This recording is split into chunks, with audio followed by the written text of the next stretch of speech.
Hare Krishna. We are doing a darshan here in Chawton in the county of Hampshire in England. And so I'm going to introduce the devotees who are here. So you can say your name and Hare Krishna. And then we'll come back and then we'll have them ask questions. Also, if anyone on Facebook wants to ask questions, you can also ask questions. There's no one there yet, but oh well.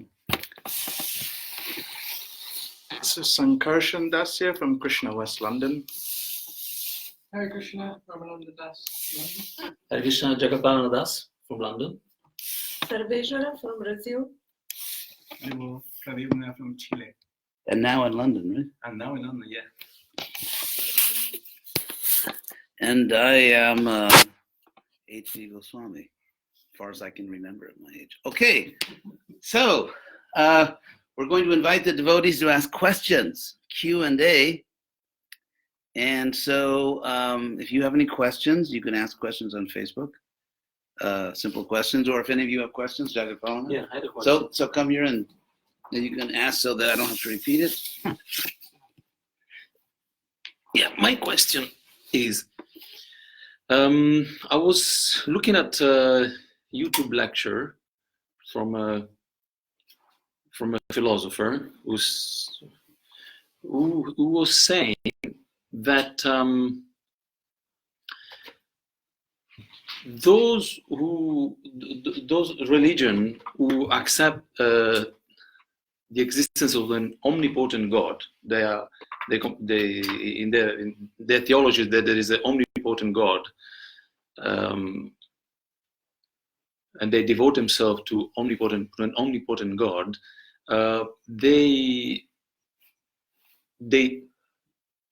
If there is an omnipotent God, that the soul cannot have free will. That's a bad argument. Okay, is that it? Yeah. Okay, that is the question. If there is an omnipotent God or omnipotent, then the soul cannot have free will. Bad argument. I mean, nothing personal. He's just presenting the atheistic argument. I'll tell you why it's a bad argument. To have power does not mean that one must exercise that power to the detriment, in other words, against the interest of another person. For example, let's say a mother and father have a little child. So practically, the parents are omnipotent in relation to the child. And if the parents are evil, they may actually exercise that power. But if the parents are good, then they protect the child in every way and love the child, but they also are careful to give the child enough freedom and independence so that the child can grow up in a healthy way. So the problem with the argument, as you stated it, is that it's insufficient grounds to conclude the soul has no free will. If we say, see, there's a missing premise there. Often in bad arguments, there is an implied premise, which is unstated, but it's necessary for the argument to work. And so if you bring that implicit premise into view, then you see that it's actually a bad argument. In this case, the implicit but unspoken premise is that if there's an omnipotent God who actually exercises his or her omnipotence in absolutely controlling the soul, because so that's the first, so that unstated but implicit premise turns out to be not the case, because in fact, there is no omnipotent God who chooses to exercise that omnipotence in controlling the soul. Therefore, the argument fails. Of course, even if there was a God so inclined, it would have to be the case that this omnipotent God also absolutely controlled the mental activities of the soul, because even if someone has physical control of you, you may still retain your mental freedom. And that's often the case. People that have been in prison, but they still retain their mental freedom. And so the argument fails because of the implicit premise not being the case. Yes, another. You can come and ask your question here. If I thought I would try to make an effort at improving the argument. So The bad argument. the bad one. Perhaps the worry here isn't so much about an omnipotent God, but an omniperfect God, which includes omniscience. And I think the argument could be more like this. If God does know everything, and he knows what you will be doing in the future, if you were to do something different to that, you would make it the case that God made a mistake in the past, because he is meant to have known what you were going to do. So if he does know what you're going to do, you cannot do anything but that, and therefore you don't actually have freedom to do anything but that. That's probably the worry in relation to the omniperfect God or the omniscient God. And how would we deal with that kind of problem?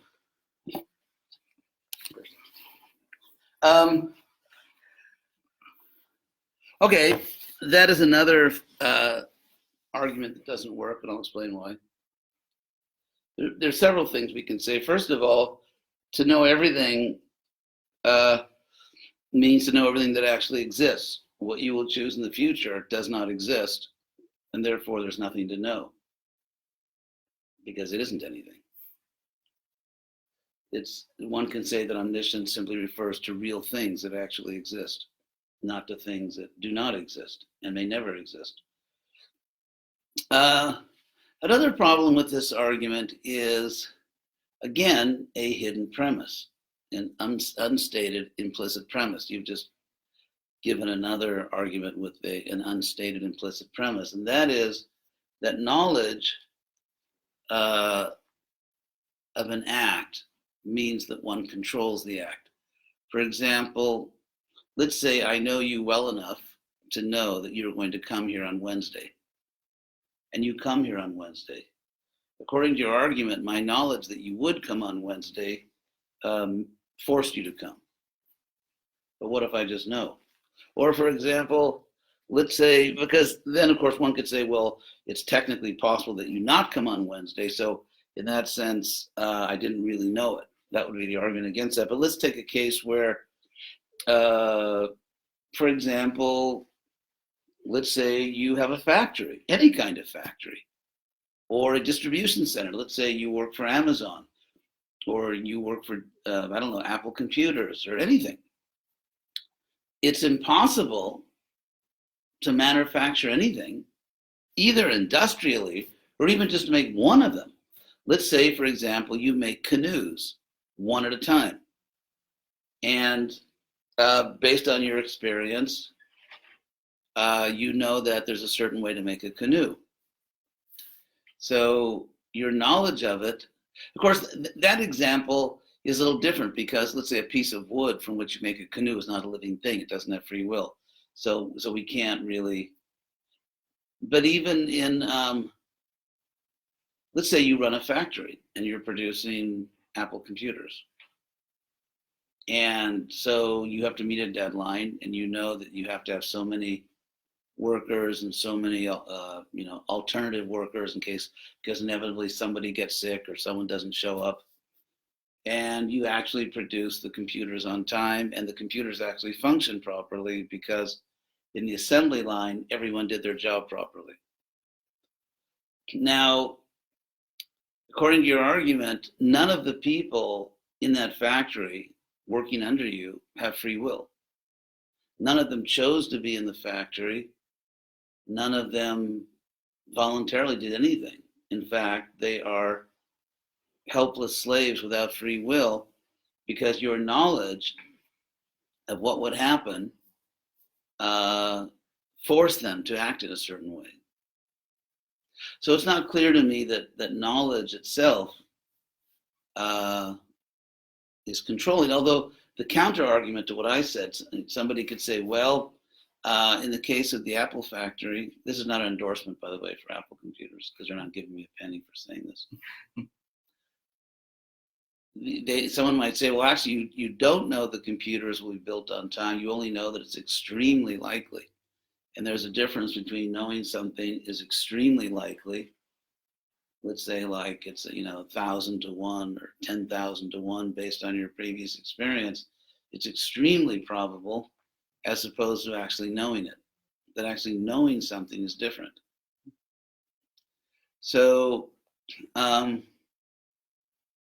again, we have a case where ultimately you would have to show. I think the problem with your argument is this. You claim to have proved something that you haven't actually proved. So here's how your argument goes, because the unstated premise, so I hope this is not getting too technical for the people out there in Facebook land, but here's really what you're saying. You're saying that if somebody knows, doesn't just let's say believe with a very high probability, but actually knows that someone else will do something. Or no, actually, here's how the argument should go. Let's say I know that you will do something in the future, whatever it may be. I know that you will do it. I don't simply think it's extremely likely you will do it, but I actually know that you'll do it. And in order to, here are the unstated premises. In order for you to act freely, it must be the case that no one knows what you will do. In fact, one could say it must be the case that you don't know what you'll do. Because if you today know what you will do tomorrow, one could argue that tomorrow you have no free will. And the reason this is true is because knowledge of an act, knowledge of a future act, forces the act to take place, that somehow the knowledge itself, and after all, what is knowledge but a state of consciousness? The consciousness of a future act forces the future act to take place. And I don't think you've demonstrated that. So what we have here is a case of begging the question, in the sense that what you're trying to prove, what you need to prove, is that knowledge of a future act forces the act to take place, but you haven't explained why that's the case. And therefore your argument, basically, here's the circularity of your argument. You're saying that knowledge of a future event or act forces the event or act to take place. God knows what we will do in the future and what will happen. Therefore, God's knowledge of our future choices forces us to make those choices, which really aren't choices at all. So what you said is, because knowledge of the future event forces it to happen, therefore God's knowledge of a future event forces us to do that. So you just said the same thing twice. In the first case, as a premise, you stated it as a general principle. In your conclusion, you stated it as a specific case of the general principle, but in fact, you haven't argued for the general principle. So if there's no argument for the general principle, a specific instance of the general principle is not valid. So rather than argue for the principle, you just stated it twice, in a general sense and a specific sense.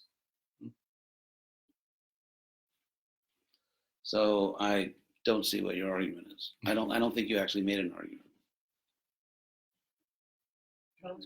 Yeah, only if you come forward. Yes. Are you going to say it in English or both? Both. Hare Krishna. So we're speaking about knowledge, and often, when we go to school and we hear that knowledge is just acquiring information. It's a information processing. So my question is, according to Shastra, what actually is knowledge, and how are we to express it? Are there different ways of expressing it, or is it just a matter of knowing something that can be transmitted to other people who can know the same thing and transmit it in the same way? Are there different ways in which we can know and relate knowledge.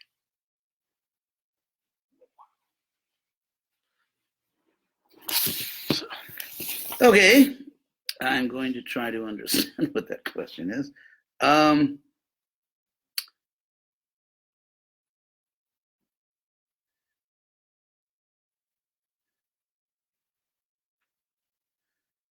So, you're asking what is knowing? Yeah. Well, let's start with the dictionary. Because there are actually competent people that already thought about this. So let's see what the dictionary says about what it means to know. The dictionary usually takes you through circles of synonyms. To be aware of through observation, inquiry, or information. It can mean to be absolutely certain or sure. To know means to have developed. Well, anyway, these other definitions are just kind of not really. To be familiar or acquainted with something. We're just getting synonyms, really. But, for example, do you know that you just asked a question? Yes. Well, then yes, you said yes. So then what does that mean that you know you just asked a question? It means you have an awareness of it through memory. So I don't think, knowing, I think, is a very simple, basic idea that everyone, I think, understands. So I'm not sure exactly, so if we take that simple process of knowing, then exactly what further are you asking about the simple process of knowing? I think I'm asking, it seems that different people...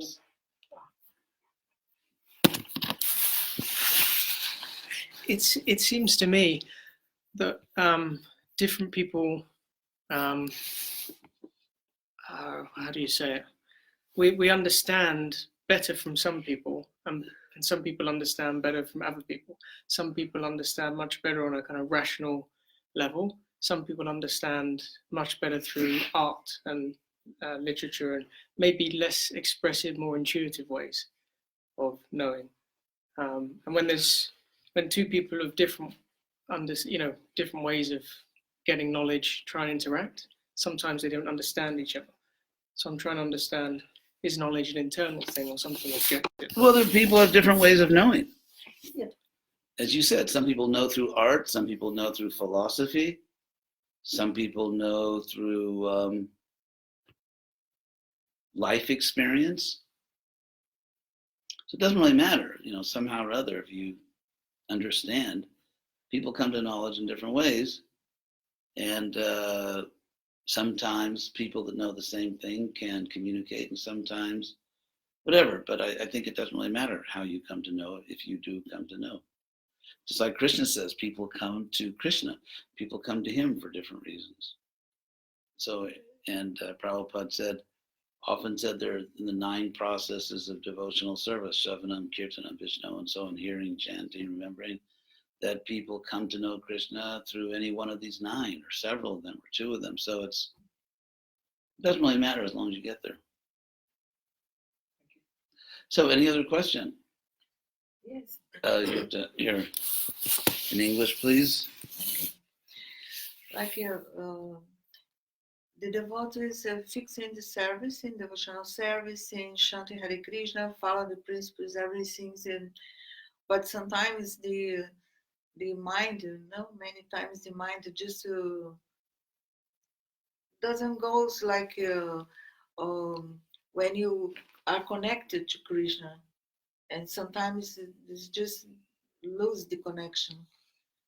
And how you do for like maintain this? Well, because as we know, we're trying to be Krishna conscious, and Krishna is testing us. Krishna is forcing us to, not forcing us, but if we want Krishna, after all, if you want a relationship with someone, they may say, well, I will accept a relationship with you or friendship with you under certain conditions. For example, that you not cheat me, or that you not lie to me, or that you not financially exploit me, and so on. So people, it's perfectly normal. In fact, I think it's healthy and necessary that before entering into any kind of serious relationship or friendship, that people verify that it's a healthy relationship. And Krishna does the same thing. So Maya is there to test us and to exercise us.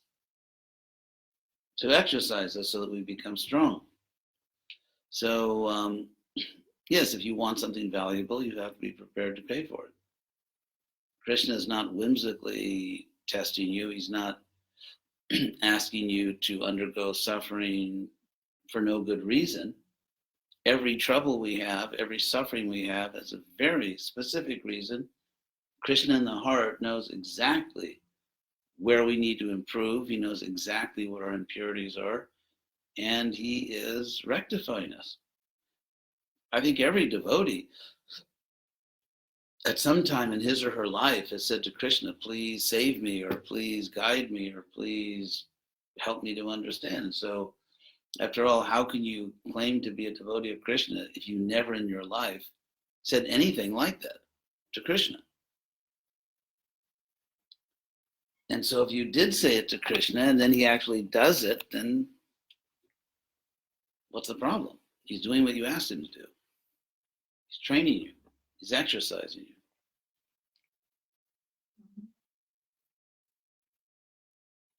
Let's see if there's any questions here.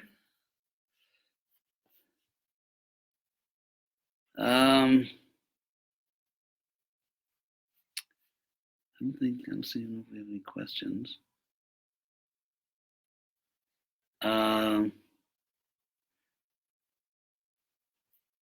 So there are no questions on Facebook either. We have a slow day here at the Vedic Ranch. Yes, it's Pradyumna. Go ahead. Yeah. I was wondering, since we were talking about knowledge. Yeah. Since we were talking about knowledge and what means knowledge, I don't know if I'm wrong, but the notion of knowledge is also related to this idea of Paramatma realization. How is linked the idea that knowledge involves some sort of relationship between the being and some external source? Is that Some external what? Source of knowledge, source of information? I don't know how can. Well, Krishna says in the Bhagavad Gita that he's in our heart and knowledge comes from him. So Paramatma, which just means the Supreme Soul, Krishna is in the heart. It's the same person. We are actually monotheists. There's one God. So Krishna is in the heart, and he reciprocates with us. He gives us knowledge, or he makes us forget, depending on what our desire is and what we deserve. So it's very simple. It's just like now they have all these almost miraculous medical treatments where I often say that nowadays bionic science, combination of biology and electronics, digital, it's like the new Jesus, because the blind can see and the lame can walk and so on. So now they have for people, some people who are blind, or if the cause of their blindness is actually some kind of damage or imperfection in the eye itself, they actually go behind the eye to the optic nerve, and they connect directly to the optic nerve, and then they're able to place relevant mechanisms which actually allow the person to see. So the example there is that whatever we see, whatever we know, in one sense, there's the eye itself, all its different parts, and then there's the optic nerve and the brain, but behind all that, there's Krishna. And so the real source of seeing is Krishna through intelligence. One example, famous example of sort of going beyond the senses is Beethoven. Everyone knows that Beethoven gradually became deaf, and not just at the end of his life. And yet he composed some of his greatest works, such as the Ninth Symphony, when he was completely deaf. And so this is just an analogy, because he had understood music, harmony, melody, rhythm. He understood these things beyond the senses. Of course, someone could say that he did have senses before and he just remembered it. But and for anyone that really knows music, it goes beyond the senses. For example, there is a great Baroque keyboardist who played one of the most famous Baroque keyboard pieces, the Well-Tempered Clavier of Bach, which is a long and very sophisticated work. And he was saying about it that when he's playing and really gets into the music, he's not really hearing it. It's almost like the Platonic form of the music. He's just, and that's something I've experienced myself, that you get to a point where you are seeing the ratios, the harmonies, and the harmonic progressions, and the melody, and it is like Plato said, there it exists, or you understand it at a level which goes beyond just your physical ear of hearing it. You really see the texture, the relationships, you really experience it at a much more complete level beyond just hearing. And so those are just a few examples, but ultimately, behind everything and above everything is Krishna. And so in Krishna consciousness, we have a type of knowledge that transcends all aspects of the material world. It is an eternal spiritual knowledge which includes the material world, but also transcends it. And so Krishna says, Matak. Krishna says, Sarvasya Chaham Hrisannivishto. I am directly situated in the heart of everyone. Matak Smritir Jnanam Apohanam Cha. This is Gita 15:15. For me, oh my God. Sorry, someone's Skyping. Let me just tell that person so they don't call again. Sorry about that.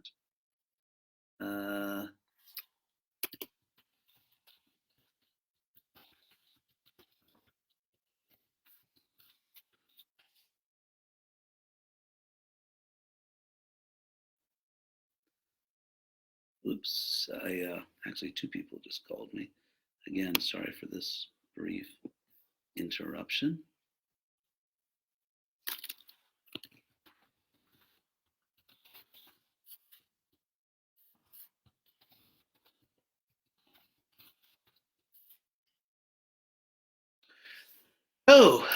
Back to the program. So knowledge comes from Krishna. And ultimately, the real point of Krishna consciousness is, as Krishna says, Vasudeva Sarvamiti, that Krishna is everything. So to understand that Krishna is the source of all knowledge, and we know everything through Krishna, and then we know that everything is Krishna in a special sense, Veda Tattva. And to know that the perfection of our life, either emotional, artistic, philosophical, sensorial, at every level, the perfection of our life is Krishna, is to have a direct and favorable, loving relationship with Krishna, is everything. That is what a great soul finally understands after we struggle in so many ways to be happy and to understand life and all that we go through. Krishna says after many lives of this, someone who actually understands knows that Vasudeva Krishna is everything. So that's the conclusion. Krishna is everything. Therefore, Krishna says, Tameva Sharanam Gacha, Sarva Bhavena Bharata. Go to him alone for shelter with all your existence. Go to him alone for shelter. So this is the great truth of Krishna consciousness, that Krishna is everything. That we have to go to Krishna for everything. as Krishna says in the Bhagavad Gita, Vyavasayatmika buddhir ekeha kurunandana, that if someone is really determined to be happy, to be Krishna conscious, then they only have one problem in life, and that is how to remember Krishna.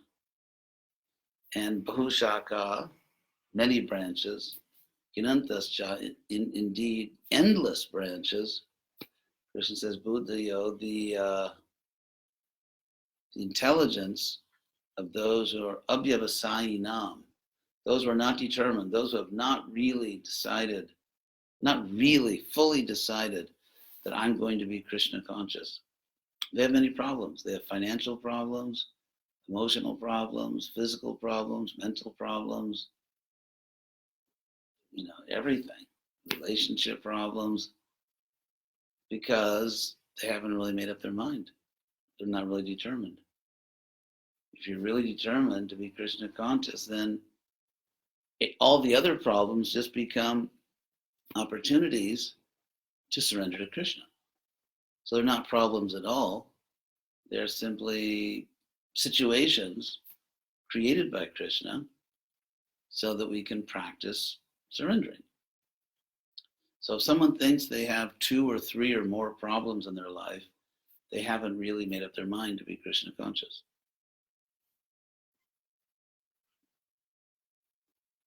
That's what Krishna says. And sounds right to me. So, here's a question from Valgilea Cardozo Pereira. How can we be more pure with this spiritual knowledge nowadays? We have to practice it. We have to practice it. For example, let's say someone is taking tennis lessons. I won't comment on whether that or not that's a Vaishnava sport. But let's say someone is taking tennis lessons. You can't learn to play tennis just by sitting in your room and watching a video on tennis. You actually have to go to a tennis court. You have to take a tennis racket in your hand and you have to hit the ball or try to hit the ball. And so how can we be more pure with this knowledge? We have to try our best to practice it. Try our best to practice it. And just like if you're learning a musical instrument, it may not sound great at first or at second or third or fifth. But if you keep practicing, someday it'll sound like music. And if someone keeps practicing tennis, someday they'll be able to hit the ball fairly well. So if we want this knowledge to come alive and not just be theoretical or doctrinal, if we want the knowledge to really come alive, we have to get out there on the Bhakti Yoga tennis court and hit the ball. That's the famous and ancient tennis analogy. So, here's something. In the first canto of the Bhagavatam, this is from Ratna Bhushana. In the first canto of the Bhagavatam, it is stated that Sri Vyasadeva divided the one Veda into several branches and sub-branches, seeing that the people in general were less intelligent. What does dividing the Vedas have to do with facilitating the understanding of the less intelligent? It's a very good question. I've never heard that question, but it's very interesting. Well, think of it this way. For example, in ISKCON, we have a Grihastha ministry. And so if, let's say, someone who's interested in Krishna conscious householder life may look at all of Prabhupada's books and think, well, how do I figure this out? And so, but if someone writes a manual, here's everything Prabhupada said on Grihastha life, then it becomes much easier. If someone, let's say, and I think some devotees have done that, we have a Grihastha ministry. If someone takes, here's what Prabhupada said, here's what the Bhagavatam said about householder life, and even taking that knowledge and categorizing it. Here's what Prabhupada said about the relationship between husband and wife. Here's what Prabhupada said about raising children, and so on and so forth. And so when you categorize things, when you take all the information on one subject and put it in one place in an organized way, it makes it much easier to learn it. And that's true for everything. And so there are many books nowadays, like what Prabhupada said on this subject or what the Bhagavatam says on that subject. So the process of categorizing is still going on today.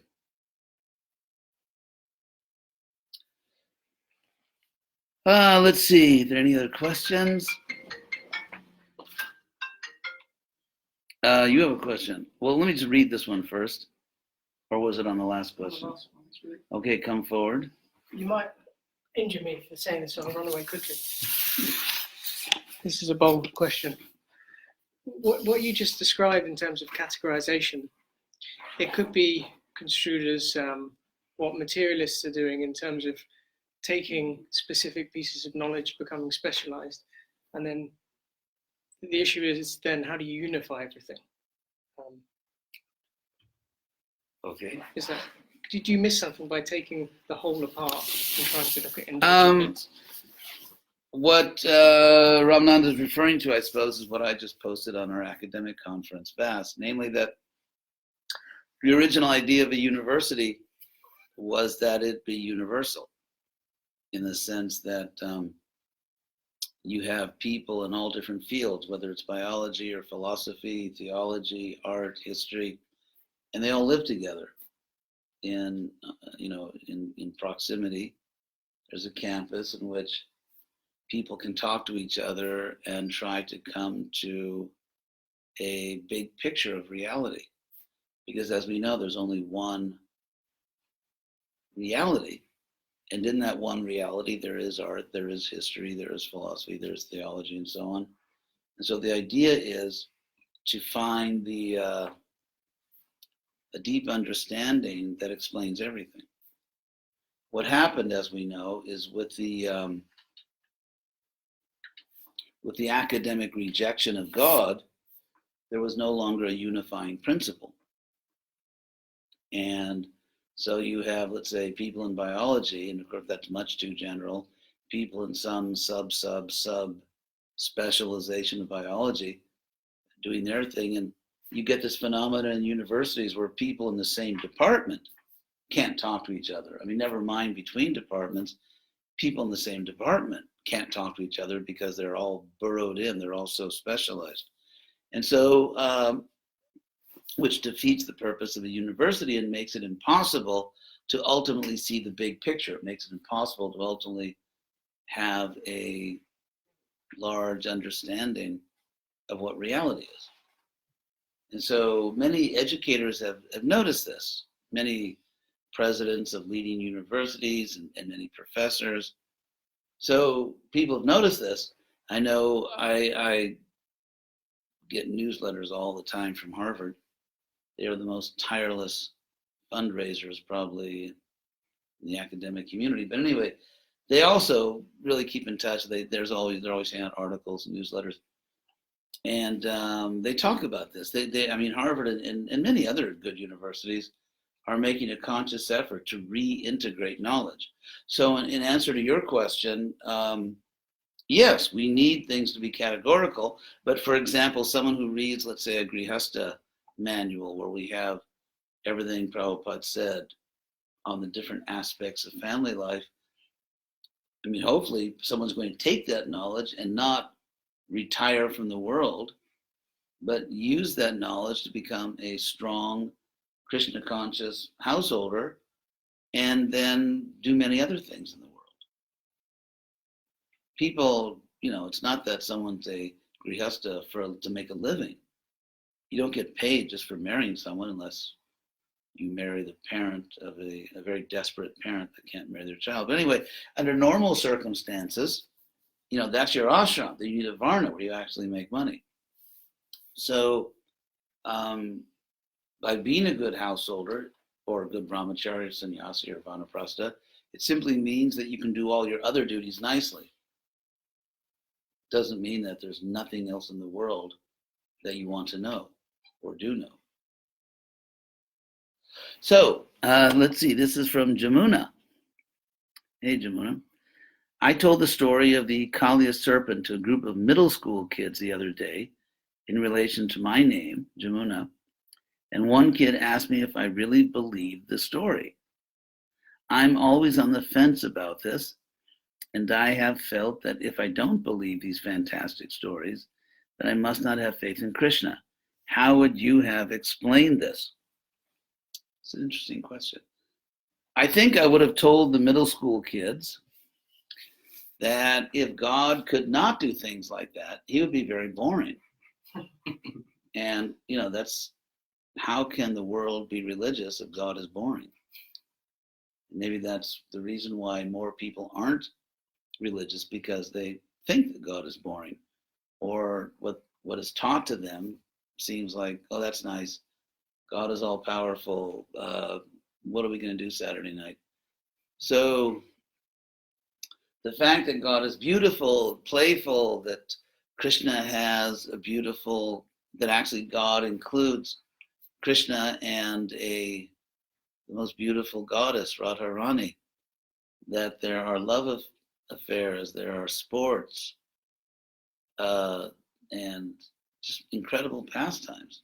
Once you understand that God is not boring, once you understand that God is infinitely beautiful, infinitely interesting and friendly, why would you want to give that up? And if God means a creator, why would God create a world in which we can do all these things if they have nothing to do with God? I mean, why would God create a world where we can have more fun than he does? So, yeah, so the fact that Krishna is playful, youthful, he can do quote unquote far out things, thank God. Thank God we have someone interesting in the position.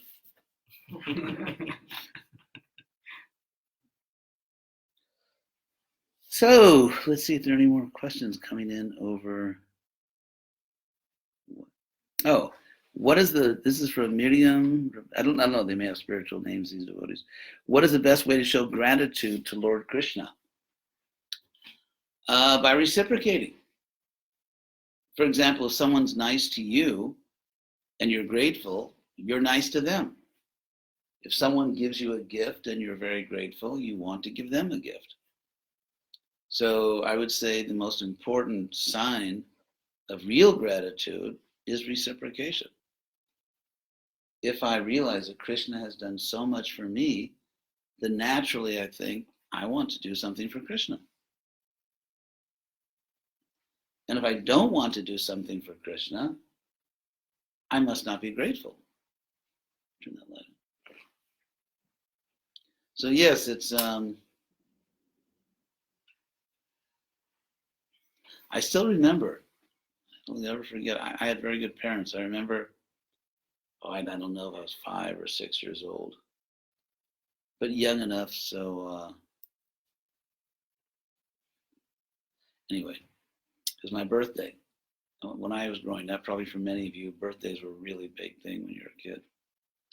And so I was all excited. It was my birthday party. And there was a knock on the door, and I ran to the door. And it was my aunt, my mother's older sister. And I opened the door, and the first thing I said to her was, "What did you bring me?" Like, what present?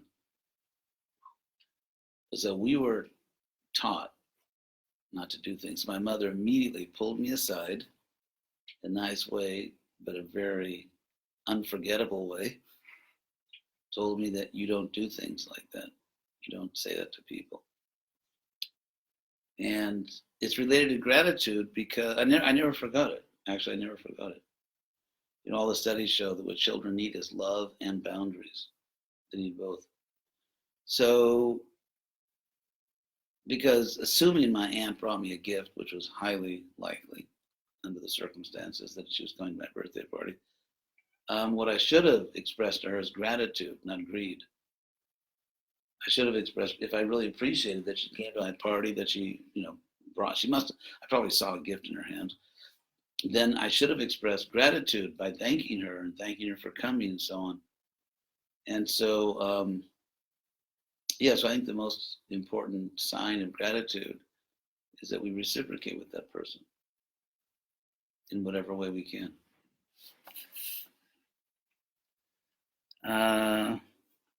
Let's see.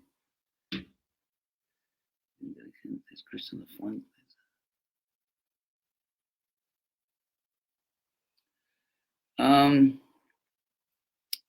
Let's see. Any other questions here? That's why I'm just scrolling through the Facebook here.